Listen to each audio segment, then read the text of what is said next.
or if the former champion can regain it.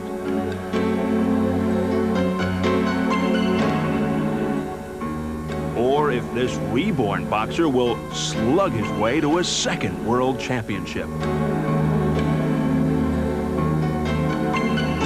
Or if this unlucky fighter will find a willing opponent. Or if the #1 contender will finally fight for the crown. Tonight, Evander Holyfield and Seamus McDonough will write the next chapter in the heavyweight championship story. Does this man have the ability to pull off the second major upset of the year? Back to work goes McDonough.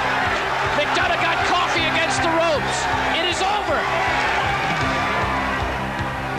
Will this man allow anyone to block his path to the world championship? Now Holyfield's fighting like the #1 contender. He's really upset. He's fighting angry. Holyfield looking to pull it out. This is vintage Holyfield. Focused, concentrated, looking for his knockout. Coming up, the WBC Continental America's Heavyweight Championship, live from Atlantic City on Showtime Championship Boxing.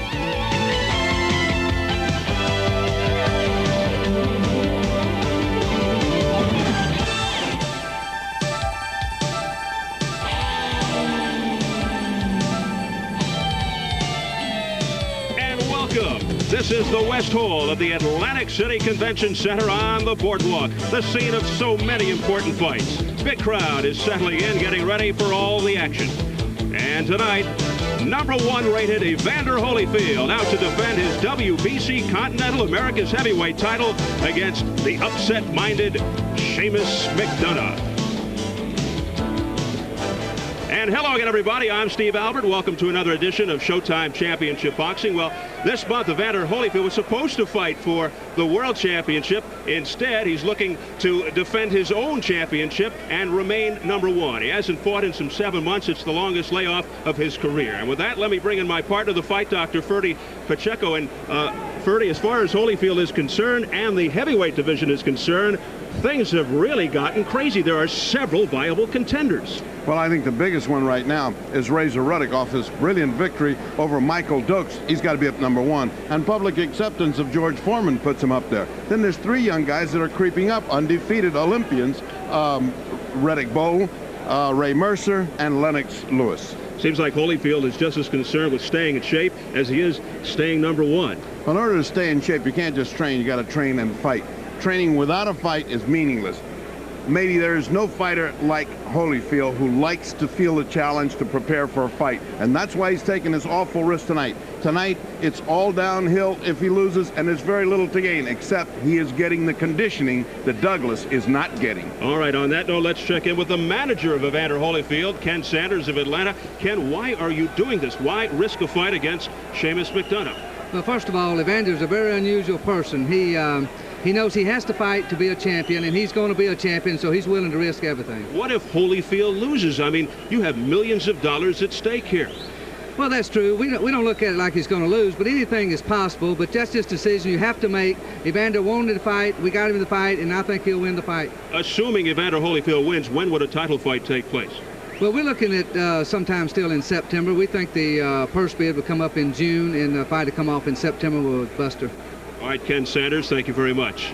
Let's go into the dressing room right now of Evander Holyfield. Evander looking as fit and trim as ever. Team Holyfield devising the Omega Project a few years ago to melt down anybody in Holyfield's path to the World Heavyweight Championship by using highly sophisticated scientific methods, a master plan, so to speak. And Ferdy, are you a proponent of this high-tech approach to boxing? No, I'm really not. I think some fighters it fits Evander Holyfield like a glove. He's a dedicated working kind of guy that wants to work on strength, upper body strength. He's got a God-given beautiful body. He's making it better. It won't work on little tiny guys or slim guys that can really punch because they got thin arms. I think like every other training method, you've got to adapt it to the fighter you're working with. In his case, yes, it works, it's good, it puts strength and it puts bulk where it should be. Now, Evander Holyfield is a legitimate heavyweight because of this hard work. All right, technology and science aside, what about inactivity? 7 months is a long time. Yes, 7 months is a long time, but with a fight like this, in between, it gets the ring rust off, and you get going good, you get your conditioning. What this fight does more than anything is made him go into a 4-week, really strongly conditioning period.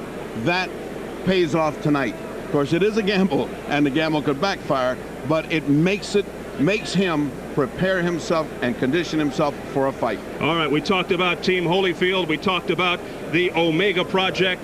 In Houston, it started with weight and conditioning coach Tim Hallmark. These days, Holyfield relies on the expertise of a bodybuilding superstar, a 6-time Mr. Olympia. Holyfield, take 4.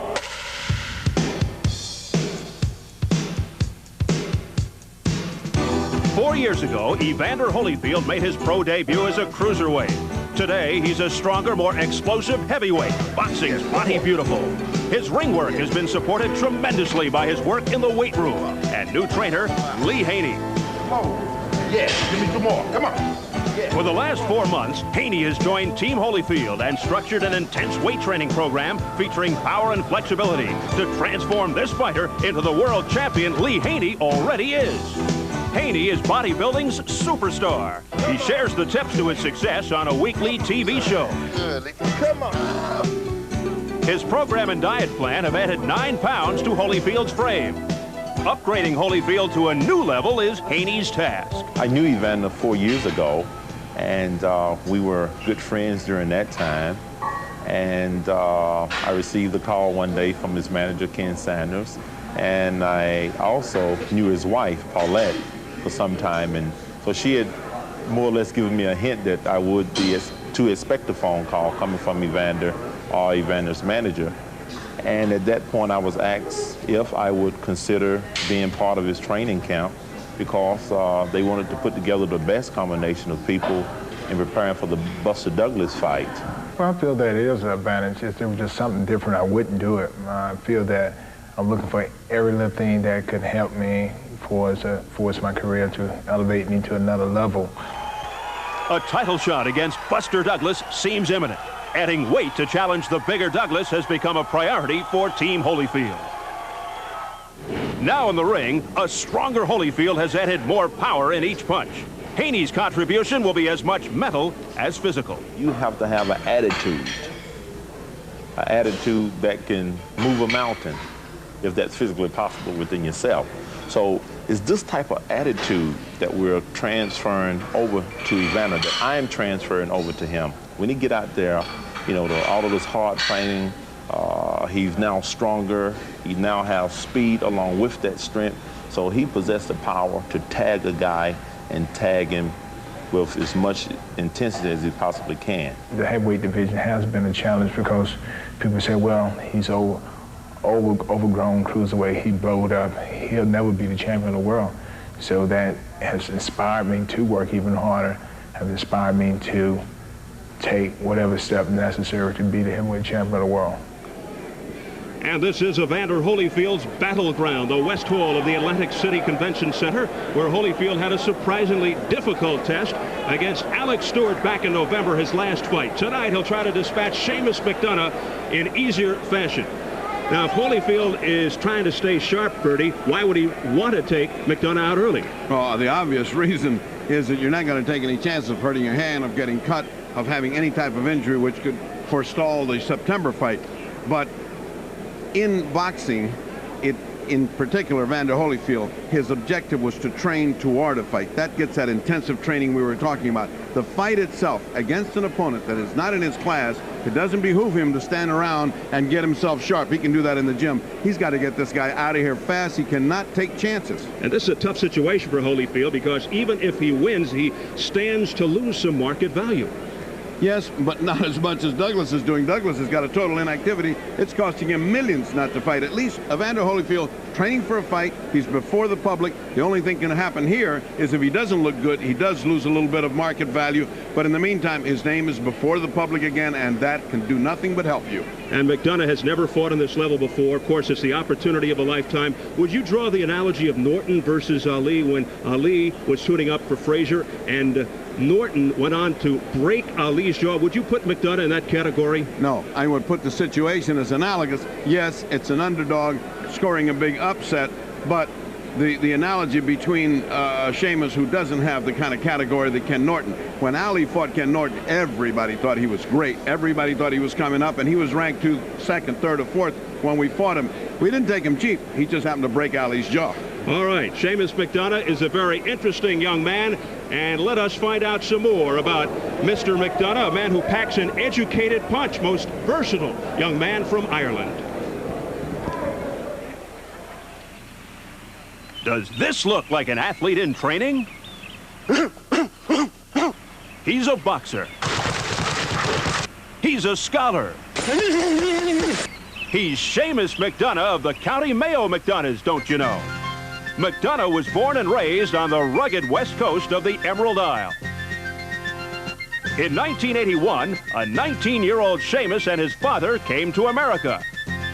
They eventually settled in the Big Apple, New York, where a hungry and eager youngster had a vision. I really came here for the opportunities because in Ireland about 8 years ago, the economy wasn't doing so good. They didn't have the same opportunities they have in this country. And also I wanted to pursue an education. And if you want to be a fighter, this is the place to be. His father, Jim, was Seamus's early ring mentor. Success in the amateur ranks led to the heavyweight finals of the New York Golden Glove. Mike Padilla in the goal. They're starting to open up a little bit. Yeah, McDonough's looking to counterpunch him. Dropped in a good right hand on Padilla. It's a little wobbly, and down he goes from the left. And the left hand, and he's holding his right eye. It came from a left hook. McDonough threw. Randy Sandy stops it. All over. Seamus McDonough's the champion. Looking less like a boxer and more the boy next door, the green-eyed lad surprised many in the ring. McDonough had the big punch. He was a relentless attacker and a popular draw in New York's Madison Square Garden. McDonough's out-of-ring pursuits feature performances of a different kind. He is 9 credits short of an English literature degree from St. John's University. He has performed with his fraternity brothers at basketball halftimes and acted on stage in an amateur production of Guys and Dolls. Boxing is not an end for me in life. It's not an end goal for me. It's something that you obviously can't do all your life, but it's something I want to do right now, and it's my main focus right now. But I have other ideas for other things after boxing. One fight can be a springboard to a fighter's career. This could be the one for Seamus McDonough, if he can score this year's second major upset. A lot of instances back in Ireland, people are underdogs in a lot of things because we were always ruled by another country and we always were underprivileged economically. And that's one thing about the Irish. They always like to surprise people, and that's something I like to do also. And we come out on the McDonough clan, which includes 3 brothers, 4 sisters. His father, Jim, a former amateur boxer, as you just heard. Mother, Rosaline, an interior decorator. Also on hand, 8 busloads of fans from New York City, which includes Seamus's buddies from St. John's, plus 300 Irish supporters and employees from Atlantic City. A huge rooting section. What does Seamus McDonough have to do here at the outset? One very simple thing. He's got to get into a punch-out. He's got a good punch. He cannot outbox. He cannot outrun Evander Holyfield. His only chance is to stand still like Custer and fight him off and hope that something lands. That's his only chance. Is there a possibility he might freeze? That possibility exists in a young fighter, but this is a self-effacing, loose, well-educated young man. I'll tell you a little story that capsules him, and I thought it was precious on his part. He told it himself. He got into an elevator. There was another man standing with him. The man said, "Hello, how are you?" And he turned and said, "Hi. You know, I'm fighting this Friday." The guy said, "Really?" He said, "Yeah. Come if you can." The door's open. He steps out with his friend. He says, "Don't forget, come if you can." The guy said, "Don't worry, I'll be there." They closed the door, and he said, "Don't you know who that was? That was Evander Holyfield. You just invited him to come to your fight." A story that you can't make up. Let's take a look at the facts and figures right now. It is time for the tail of the tape, and it's pretty equal. Both Holyfield and McDonough 27, 2-inch height advantage for Holyfield, the weight almost even, and a slight reach advantage for Holyfield. Let's check out tonight's rules and regulations. 10-point must system, 3 scoring judges, no standing 8 count, 3 knockdown rule in effect, and a fighter cannot be saved by the bell in any round. So we are just moments away from tonight's feature, and we've got some final thoughts from the 2 fighters. Evander Holyfield. and Seamus McDonough. Now it's time to perform. You have worked hard and you have worked hard and you have put everything in it in the best of your ability to win. Now it's time for you to go out there and do these things. Well, it feels good that I have the opportunity. A lot of people don't get the opportunity, and that's one of the reasons that I'm going to take it very seriously and do my best, and I think the outcome will be in my favor. You talked all that talk, now it's time to prove it. I'm just giving it everything I can. I'm going to give it my best shot. I'm going to go down fighting if I have to. Here comes Seamus McDonough. Not exactly what you'd call a low-key entrance, complete with bagpipes and a lot of noise.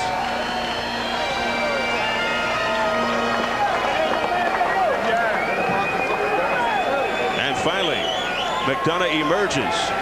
Looks kind of tense. Hasn't fought in this high-profile atmosphere before. Keep that in mind.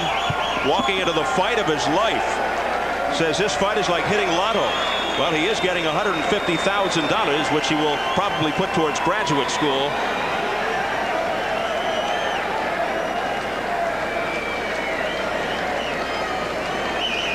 He's either tense or angry. Maybe he's thinking about final exams, you think? Good point. Or a sonnet. Well, if you think Holyfield's a big test, try neoclassic literature and creative writing. That's what he had to pass this semester, which got him closer to that degree at St. John's University. Nobody ever went to the hospital from creative writing. And that's another good point. Seamus McDonough, a man who can quote James Joyce and corresponds with an ardent boxing fan by the name of Norman Mailer. Well, he does look tense. You know, I mean, let's look at his face. I mean, he's got a glacial expression on his face. It's certainly not a happy expression, and that may be his warlike mask, but at the moment, he does look like he's thinking apprehensive thoughts. He's certainly feeling the butterflies in his stomach. And hearing it from his fans here. McDonough says he was inspired by watching the Holyfield-Stewart fight back in November, seen here on Showtime. He feels he hits harder than Stewart and Michael Dokes, two men who gave Holyfield some problems. He'd been sparring with Stewart in the Catskills, getting advice as well from the Destroyer. Also sparred with Ricky Parkey, who was easily defeated by Holyfield, the first fight Holyfield ever appeared on Showtime. 19-1-1, 14 knockouts. Former Golden Gloves champ, rated number 9 by the WBA. And here is the music, bringing in the #1 contender, Evander Holyfield, undefeated.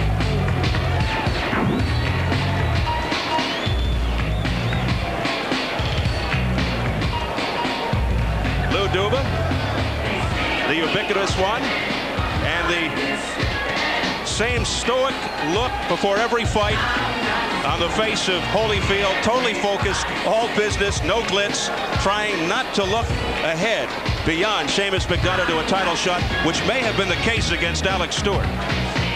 Well, Alex Stewart gave him a surprisingly good fight. Evander is a very focused fighter, but when he gets in a difficult night, he doesn't lose his patience. He just stays there, as he did with Stewart. He didn't get discouraged. He knew he wasn't looking good, but eventually he came around. And that's one of the marks of a championship fighter, which Evander Holyfield has in spades. And first now coming into view of the crowd.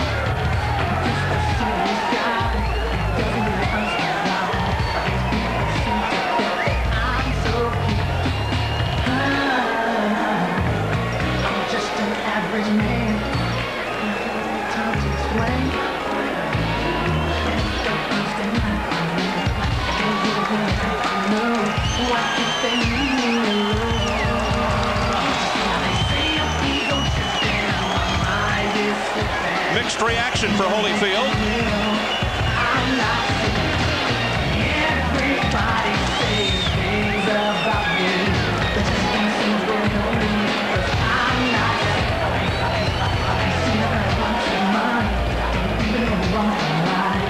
And let's go up to Michael Buffer for the introductions. Ladies and gentlemen, good evening. Main Events Monitor, in association with Madison Square Garden Boxing, presents the featured bout of the evening. This bout is sanctioned by the New Jersey State Athletic Control Board, Boxing Commissioner Larry Hazard Sr., and the World Boxing Council, represented at ringside by Bob Bussey of Texas. The scoring for this bout will be done on a 10-point must system, and the officials assigned at ringside as judges are Vincent Rainoni of the Garden State of New Jersey, and from the Lone Star State of Texas, Dick Cole, and also from the state of New Jersey, John Stewart. And the referee for this bout, he's from Hackensack, New Jersey, Joe Cortez. And now, ladies and gentlemen, from Atlantic City's Convention Hall by way of Donald Trump's Trump Plaza Hotel and Casino on the Boardwalk in Atlantic City, New Jersey, let's get ready to rumble. 12 rounds for the WBC Continental America's Heavyweight Championship. Introducing first, fighting out of the red corner. He's wearing the green trunks with white trim and weighs 211 3/4 pounds. From Enfield, County Meath, Ireland. His professional record, 19 victories, 14 KOs, only 1 defeat and 1 draw. Ladies and gentlemen, the challenger, Seamus McDonough.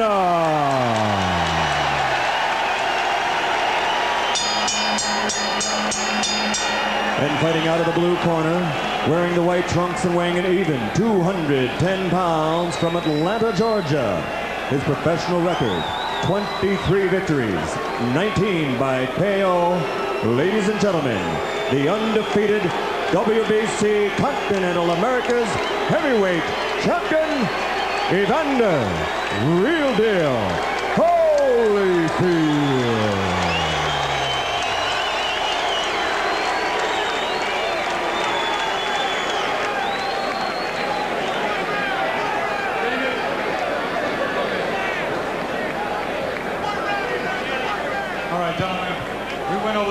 Dressing room. I want a good, clean fight and protect yourselves at all times. All right, shake hands. Good luck to both of you. Final instructions from referee Joe Cortez. Holyfield looks more streamlined. McDonough coming off a 10-round decision over Michael Greer. That was the toughest test to date for him. But now comes the final exam. Evander Holyfield. Round 1 scheduled for 12. And talk about starting fast. At least he came across there fast. He wants to get it started really fast, just as we said. Look out! Down goes McDonough in a wrestling mode. Evander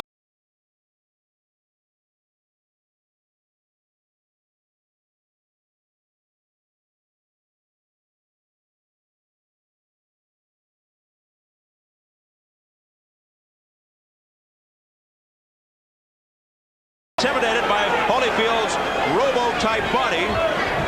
He plans to just get in there and throw punches, and he'll eat punches to give punches. Right now, he's doing all right because he's doing all the punching. Holyfield is just patiently waiting for that adrenaline to wear off. He's not getting hit by many of these shots, certainly not any place that hurts. There's a solid left by Holyfield. Holyfield generally starts off slowly, but wears his opponents down with an accumulation of punches, sometimes catches too many punches, as illustrated in the Dokes fight. Oh, left, and down goes McDonough! A short left uppercut, McDonough! With a flash knockdown, he got right up though. That was right on top of the temple, more of a hook than an uppercut, and it didn't hurt him as much as a flash. But you could see the punching power of Holyfield in that first. There he goes again. And thump! He goes down, but that was a push. Just about the midway point of round 1, a left sent McDonough reeling to the canvas. The second was not a knockdown. Now let's see if Holyfield airs it out and tries to finish him off. McDonough not known as a mover. He just sort of stands there, and he's going to have to move. Is he freezing now? Well, he started out well, and then as he felt the power of Holyfield, he went into a frozen kind of look, and he started running, and that will not help with Holyfield. McDonough comes back with a right. That left uppercut just missed by Holyfield. Holyfield is getting him in trouble with every good hook to the head. It is now just a matter of time. Oh, McDonough really in trouble.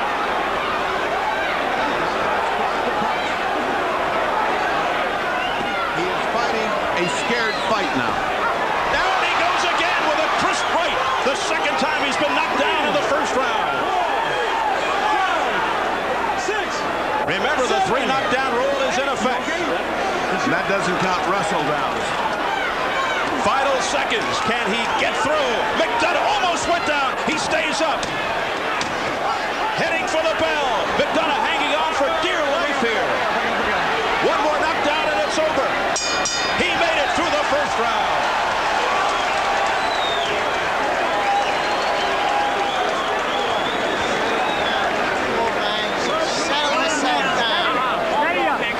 Somebody gotta go down. Excuse me. You gotta go down. There's only 3 guys up there. Somebody's gotta go down. Excuse me. Excuse me. 4 in the corner. Excuse me. 4 in the corner and 3 up. Go down. Want me to go down? Thank you. Seamus, how you feel here, Seamus? And here you go. That hook right to the temple, high on the head, drops Seamus. Now, Seamus gets up a little frozen, and he's looking scared. So, therefore, anything that hits him pretty flush will knock him down. That wasn't even a good punch, and it was to the back of the head, and it knocked him down. Calm down and pick your shot. All right. We're out. Let's go. All right, second up. We're out, man. Let's go. Let's go. Get that body. Get that body. Get that body. Round 2 scheduled for 12. McDonough surviving the first round. He was knocked down twice in the opening round. And again, his only hope here is to try to punch out as he did at the very opening minute of the first round. But it's simply class that's telling here. It's 2 different class fighters here. One guy is ballroom brawling, and the other guy's a fine scientific fighter, finely honed, finely conditioned, and we're seeing prime Holyfield here. Now Holyfield working the jab.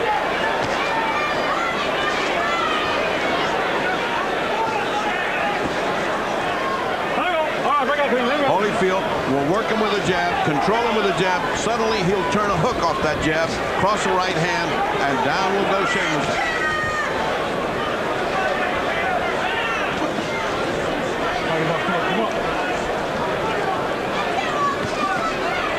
There's been a noticeable absence of body shots here. Holyfield had said, I want to work his body a little bit and get his hands down. He has not done that. The fans getting behind Seamus McDonough. Can hear the chanting in the background, trying to urge him on, but Holyfield again. There's a combination by Evander Holyfield. There's that right hand that comes off the jab. If he turns the hook off the jab, he can catch Seamus, who's just leaning that way. I mean, he's just ready for a left hook. There's another left by Holyfield. Oh, McDonough just being punished. He's got to start putting some punches together, or else he is going to eat leather for what's left of the short fight.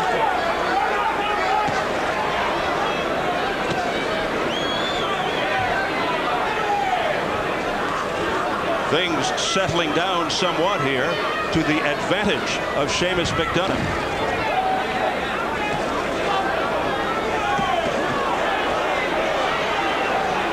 It's a one-way fight to this point, but Holyfield is letting him off the hook.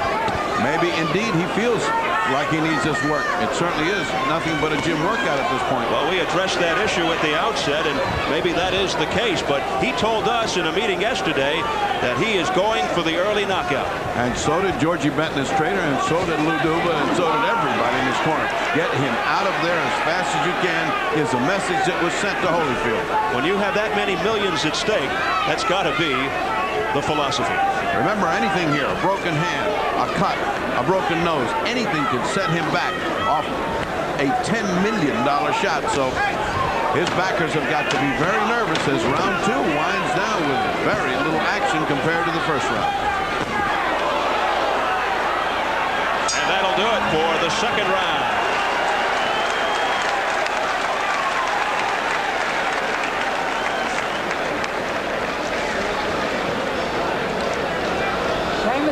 stay in the one spot, nice and easy. Gotta throw that right hand on him. Boom. Right here. Get that. You gotta punch, Seamus. You gotta punch. Now let's go. Punch. Don't stand there. You're move, punch, move, punch. Don't stand there. You gotta punch with him. All right? Come on. I think you saw him and hurt him. Don't go healing on him. Just take your time and go join him and take him out of there, right? Okay. The boxing beauty. That jab come right back with those combinations. 3-4 punch combinations. Right. Hands up the nine, so in case he comes running out after you, trying to kill you with something, you understand? Save it around, you go out there with this guy, you gotta have your hands up high so you don't try to scream. Let's go, champ. Come on. Let's do it this round. Let's do it. Come on. Let's go. Get that body. It is round 3. McDonough surviving 2 knockdowns in the first round. Didn't go down in the second round. Evander Holyfield wearing the words "blood salvage" on his trunks. That's not his new nickname. He's still the real deal, but it's a phrase that is really contradictory to his personality. He is certainly a gentleman outside the ring as things open up once again. That's the name of a movie he's in. Combination by McDonough as he comes back. That's the only thing he can do. He must fight back. He must use both hands to try to keep Holyfield away. Down goes McDonough for the third time with that one count. It's a slip, a trip. There's a little trickle of blood coming from the side of Seamus's left eye. It's right in his brow. Not a big factor right now, just a nick. Holyfield was told to keep your hands up, jab, and use that combination, and let's get him out of there this round. Those were the orders from Luduba, and those were the orders from Georgie Ben, the cornerman of Holyfield. Did you notice Holyfield stumbled, and that got a rise out of the crowd. Holyfield bouncing around, looking very sharp. Duba's hollering from the corner, double up the jab, and as if on order from the master, he's doubling up that jab. Both of them landing on the brow of Seamus.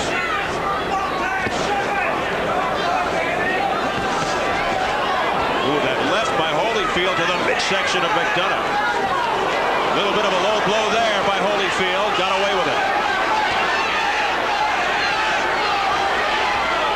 Holyfield actually fighting a sort of lazy fight after that blazing first round and inactive second round. He's not really pressuring. He's not putting on pressure. Almost as if he's willing to be patient and take it as it comes. As we spoke of at the top of the show, if this goes on for very long, then the critics will start to say, hey, you can't do anything with this guy. What's he going to do with Douglas? What's he going to do with Tyson? So he must start to wake up and start to put pressure, much more than he's doing now. Solid left by Holyfield. McDonough comes back. He is game. And the crowd exhorting him. That right was a grazer by McDonough. It didn't land on Holyfield's chin. But it is catching his attention. Oh, McDonough showing a lot of heart. Under 20 seconds in the third round.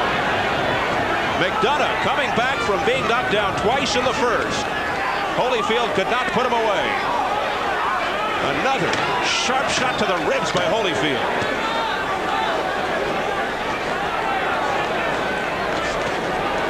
Now going to the head as the bell sounds to end the third.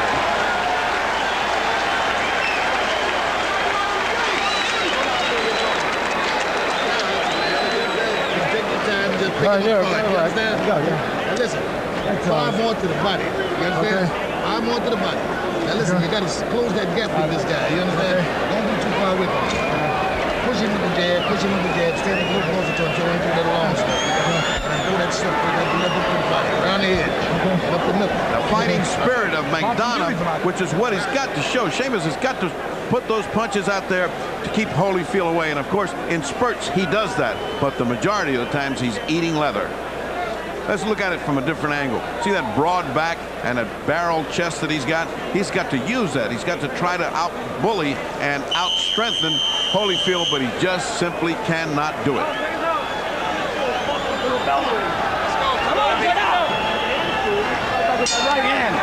And it's round 4. It is scheduled for 12, the WBC Continental America's Heavyweight Championship. Third defense by Holyfield.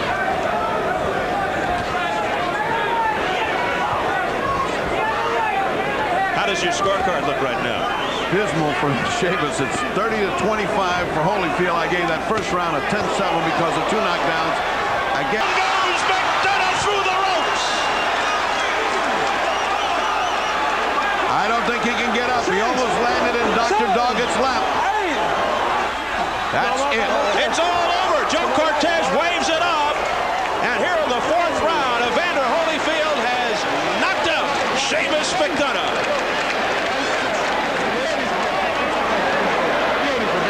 44 seconds of the 4th round.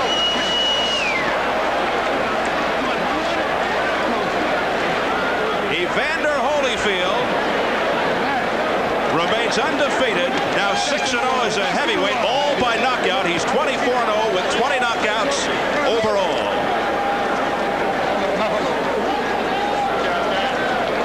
And it's interesting, his wife Paulette is pregnant, expecting any day now, expecting a boy. And they plan to name him Ewin, as in Evander Win. Sure beats the pants off E. Lose.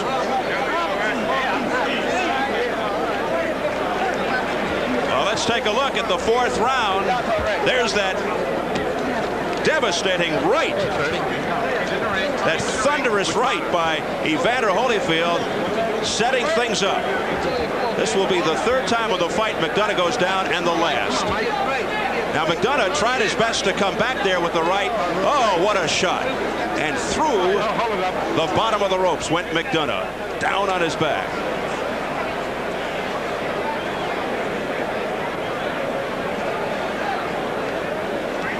There was McDonough's right.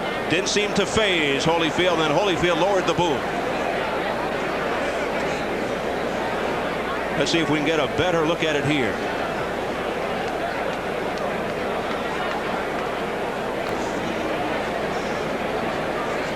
A ferocious left by Evander Holyfield. The ring is just packed solid. McDonough is okay. A little smile breaks out as they show good sportsmanship. Here's Michael Buffer. Time, this bout comes to an end. At 44 seconds of the 4th round, the winner by knockout victory. His record now 24-0, 19 KOs still. WBC Continental America's heavyweight champion, Evander Real Deal Holyfield. Evander Holyfield with that bone-jarring left that flattened Seamus McDonough. The #1 rated heavyweight contender, Evander Holyfield. Here in the 4th round, 44 seconds, as he just knocks out Seamus McDonough. And McDonough had never been knocked down before. He got knocked down twice in the 1st round, and then the last time in the 4th. Let's go up to the fight doctor right now, Ferdy Pacheco. Okay, are you satisfied with that workout? First of all, I thank the Lord for my health and strength. You know, all the things He's done for me. Yes, I was satisfied. I went out there and I didn't get impatient. I went out there and fought him like George wanted me to fight him. All right. After that 1st round, when you had him down twice and you had him down by a throwdown twice, did you think that 2nd round was very slow for you? It didn't seem to come out and put him out. Well, George told me to go out there, don't put myself in a panic position. That's the reason I didn't take him out the 1st round, because I really put a little too much pressure upon him. But actually, told me to come out the 2nd round, establish my jab, and that the knockout is going to come if I just take my time, be patient. You know what punch knocked him out? A left hook. A good left hook. We were waiting for you to throw that off the double jab, and you threw it, landed perfectly. Did you feel it when it connected? That was the end. Well, you know, at the time we were trading punches. He got me a good punch right in the lip, and my left foot followed right behind it. I hit him right on the chin, and I was expecting him to go down because I did hit him on the chin. Does a fight like this do Evander Holyfield any good as far as preparing for Douglas? Oh, sure. He's prepared for 3 months, you know, for this guy over here, and he did everything. All his gym work that George taught him, he performed over here tonight. You know, he could have opened up right away, but we wanted him to box and take him out of there in good fashion. As far as Douglas is concerned, Douglas will get knocked out if he ever has the guts enough to get in the ring with him, and that's what we're looking for. The weight training, all that we saw you do there, it seemed like you could pick this guy up like a feather. He's a big guy, and you threw him down twice like a steer. Well, is that because of upper body strength? Well, I caught him off balance. He ran in too close, and he got his feet under him, and it was just easy for me to get him off balance. you feel much stronger because of the body training? Do you feel much more endurance because of it? Well, I feel more of a complete fighter. The weight training has helped me, and the previous time it helped me too. And I think each and every fight I'm getting stronger.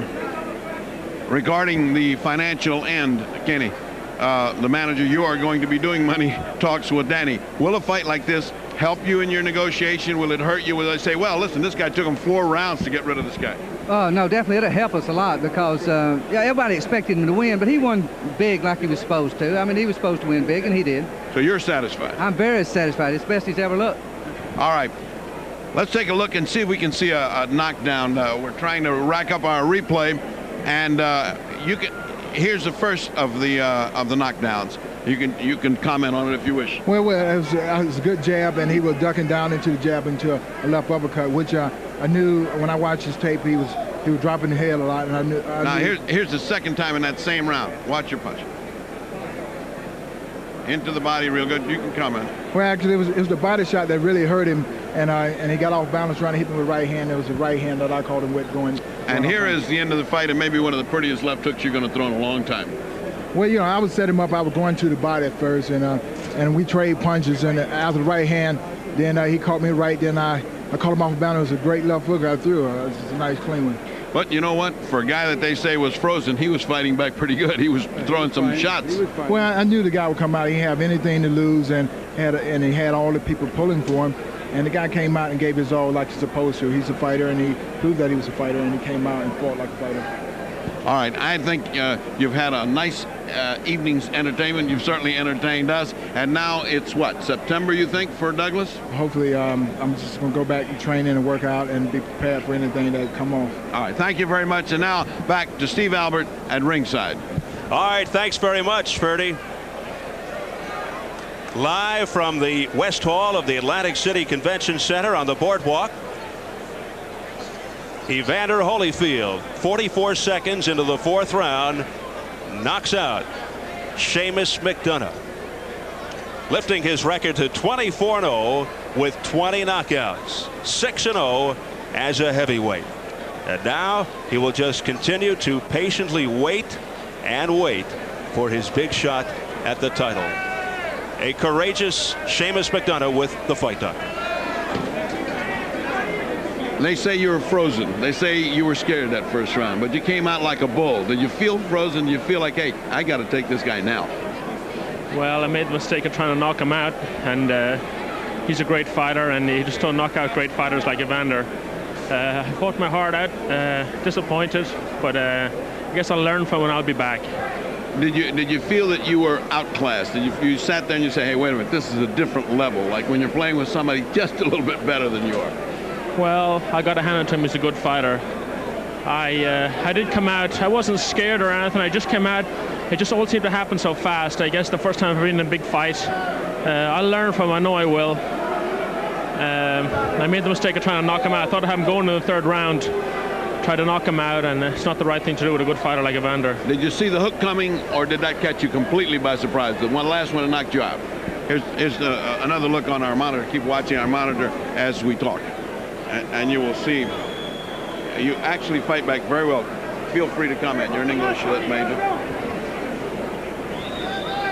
You see, you got a great shot in. You got another great shot in. Oh, they both. And it was like equal. But he didn't fight his regular fight. He went out to knock him out. He was supposed to box him for about 3 or 4 rounds. That's what his plan was. Well, it's difficult to box a guy that's a skillful boxer and is after you with a repetitive jab like that. Where do you go from here, and what is your future in boxing? Well, we're back to the gym. As I said, it's experience for me. I'll be back. Very good. Thank you very much. And back to Steve at ringside. All right. Thanks, Ferdy. There is a great deal of uncertainty surrounding the heavyweight division and championship belt these days. It has undoubtedly been a most intriguing year for the heavies, a division that's still feeling the after effects of the Tyson defeat. James Buster Douglas shocked the boxing world by beating Mike Tyson. When the fight was announced at the beginning of the year, nearly everyone predicted Tyson's destruction of Douglas. But it was Tyson who left the ring in Tokyo last February, battered, beaten, and without the championship belts. Douglas was the only one who did not seem surprised. I feel Where's Lamar? How many did you? I feel relieved. Coming I feel in. satisfied. You did it for your mother? I did it for my mother. I did it for my team. The new champ became an overnight sensation, but contract disputes have the champ fighting in court instead of the ring. It seems some would turn this dream into a nightmare for the real-life Rocky. The attention that I get from the general public is great, but this attention from these big wigs, I don't like. You know, I don't. What's going on with these allegations and litigations? I could do without it. The saddest part of the whole thing is that we have not been able to enjoy the championship fully. I look forward to getting into the gym. As I said before, it's a more familiar grounds for James Douglas. All this other stuff, I could take it or leave it, you know. Most of it, I could leave it. Not getting caught up in all that. Staying focused on what got me there. And what got me there is being in the gym. When it's time to go in the gym, James Douglas is in the gym, doing what he does best, and that's fighting. Instead of defending the heavyweight title this month, the former champion will be fighting to save his career. They say these things are blessing in disguise. You know what I mean? I just believe it was just a temporary setback. You know what I mean? I'm good. I'm still the best fighter in the world. As undisputed world heavyweight champion, Tyson seemed invincible. But somehow he lost the fire that forged him into Iron Mike. Some believe Tyson can rekindle that flame once more. I think he's going to give the public a show now that they have been waiting for a long time. He's back into the 2-month extravaganza type thing, like fighting every 2 months, 2.5 months. And so if he continues to win, it won't be long before he'll be back at the throne again, fighting for the title. When time is right and I get back in the ring fight for the title, I'll be prepared and I'll win it. If something should happen that Mike would get opportunity to fight Evander or Buster Douglas, most certainly he would seize that and grasp it, you know, quite readily. Since returning to the ring, Big George Foreman has gone from carnival act to serious contender. Have you ever met Mike Tyson? I've met him. Yeah? When was the last time you chatted with him? He didn't want to speak too much, you know. Yeah. More, I grabbed him and hugged him, and the next time he saw me, he ran. I guess he didn't want to be hugged. Yeah. A Foreman-Tyson bout has the potential to be a mega event. This month, the two former champions will be co-featured in Las Vegas. Promoters hope this will be the first step towards a multi-million-dollar showdown. I think people would give their eye teeth to see George Foreman fight Mike Tyson, and that would overshadow anything that could be done in the heavyweight division, with the possible exception of a Buster Douglas Mike Tyson fight, which would also be very, very attractive. I want to be heavyweight champ of the world. I want to fight for the title. Douglas has it.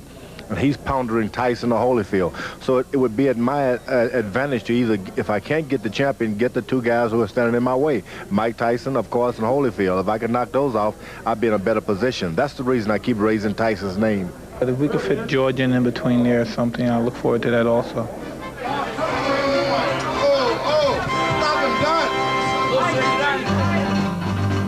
Last winter, Donovan Razor Ruddock was scheduled to fight for the heavyweight title, but Tyson got sick during training. The fight was postponed, then canceled. The Razor believes the only thing Tyson was suffering from was cold feet. They want to make the money and they want to rip out the people, fighting people who they know they can beat. And when they come against someone they're not sure, they want to be able to be sure of who they're fighting. And that's the reason why they said, well, we made a mistake and we're just going to back out of the fight. Ruddock took out his frustrations on Michael Dokes, another top contender who was stalking Tyson.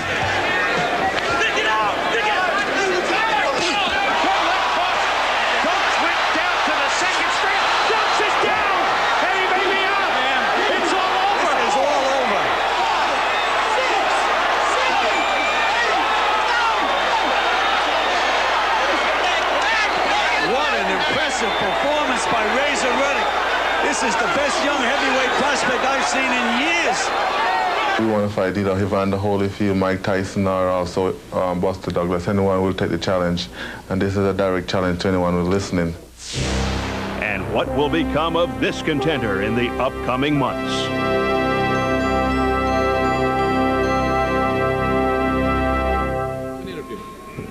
And it looks like Evander Holyfield is still on course for the World Championship, a fourth-round knockout over Seamus McDonough this evening here in Atlantic City. I'm with Dan Duva, the promoter for Evander Holyfield. And Dan, looks like you're in a pretty good position right now to force a title fight. Absolutely, and there's a next fight for Evander Holyfield is the heavyweight championship of the world. Tell me about this controversial purse bid situation. Word is they couldn't get anything going for a fight with Buster Douglas until this fight ended here tonight. That's the reason they give. Is that the real reason? Well, I don't think so. I think the real reason is because there's a lot of politics involved. There's a lot of promoters who would love to be able to force their way into the promotion of that fight. But right now, the purse bid, Jimmy Binns is here from WBA. They're going to announce when the purse bid's going to be in about 2 minutes. That's where I'm going to run to right now. And it's going to be Evander Holyfield and Buster Douglas for the heavyweight championship in the fall. Can you briefly explain what the purse bid situation is all about? What the purse bid means is very simply, it means that when the champion and the challenger can't reach an agreement for the promotion of a mandatory fight, which means that the champion must fight Evander Holyfield, then they put it up for auction, and the promoter who submits the highest bid wins the right to promote it. Now, you have accused Bob Arum, another promoter, and WBC President Jose Suleiman of getting together, collusion, if you will, trying to split up the heavyweight title. Is that accurate? Is that the case? Well, my lawyer would make me say no, but I think that there are things going on in behind the scenes, but the only man who could stop Evander Holyfield was Seamus McDonough. He couldn't get it done. Nobody's going to deny him now. He's fighting for the heavyweight championship. He's going to win it. All right, Dan Duva, thanks very much. Thank you. All right, let's turn back to the fight, Dr. Ferdy Pacheco. You spoke with Jimmy Binns before the fight. What did he have to say? He said June 17th, this is going to bids, and no matter what kind of litigation ensues, the fight will go on. They have 6 months to make it. It's his understanding it'll be in the fall. It'll be September. I don't think the public can wait much longer. The public is forgetting who Douglas is. He's losing money hand over fist, whereas Holyfield, on a fight like tonight, comes back before the public eye and increases his chances and his popularity to draw a good gate and to make a lot of money. So that this was a very smart move, it turns out, for Holyfield to fight this fight. And it's looks like it's progressing to its logical conclusion. We'll have a heavyweight title fight. There'll be a lot of litigation. None of it can stop the fight. The basic rule in boxing has always been lawyers come and go, but the fight goes on, and then they decide who gets the money afterwards. Do you think the title, though, will get split up? I really don't think so. I think if these two guys fight, it behooves Tyson to just wait another few months and fight the winner. He's definitely in line for the winner, so he waits another 6 months and fights. He could fight an easy fight in between. I do not think it would be George Foreman. Why would he take the chance? He could do nothing but lose in every which way with George Foreman. A lot of people feel that when the smoke clears, Razor Ruddock will be the man.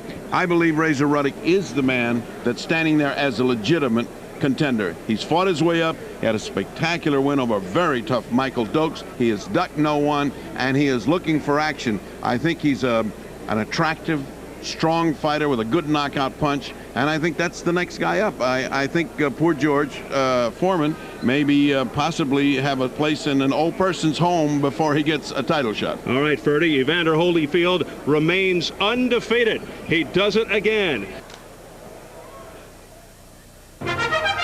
Tonight's telecast was produced by David Dinkins Jr. and directed by Bob Dunphy. The executive in charge of Showtime Boxing, Jay Larkin.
Viewers, Showtime will rebroadcast Holyfield McDonough later tonight at 10 p.m.